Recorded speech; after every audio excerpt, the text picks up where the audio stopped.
Okay, ladies and gentlemen, I have just come off seeing It Comes at Night.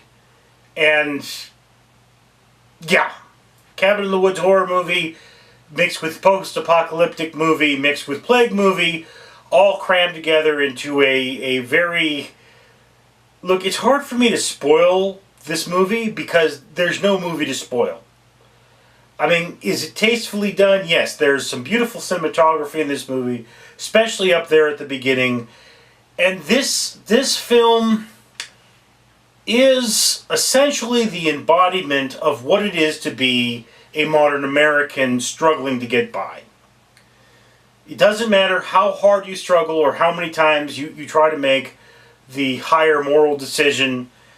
You get a lot of boots in your face. It is a very depressing movie in my opinion. Now, again, I love the fact that there were interracial couples and they treat that whole thing as though it doesn't exist.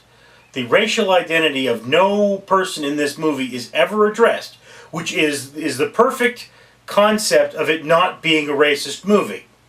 Horror movies are notoriously racist. Normally the black guy dies first. People talked about that movie Get Out. They said, it's not racist. Dude, it is totally racist. It is a movie where a white person tells a black person because of their genetics they would be a good fighter. That is a racist movie. I'm sorry. That's how the world works. But here we have It Comes at Night, and the question that you're asking yourself for this movie is, what comes at night? Yeah, I'm going to let that hang there because, you know, this is a movie that answers no questions. Okay? Again, critics have loved this movie as a concept of the human condition. I personally did not care for this movie. An hour in, I was checking my watch going, when is this damn thing going to end? Because guess what? I live horror of this nature. So, it's like, oh, yes, we're struggling and we're having these problems. And, you know, it's like, yes, okay, the difference is that now you have...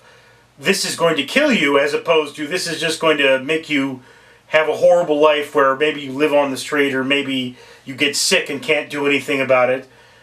You know, that's my life where I have real consequences of suffering one kind of loss. They've upped that an ante. They said, okay, we're going to make it so the consequence is death. All right.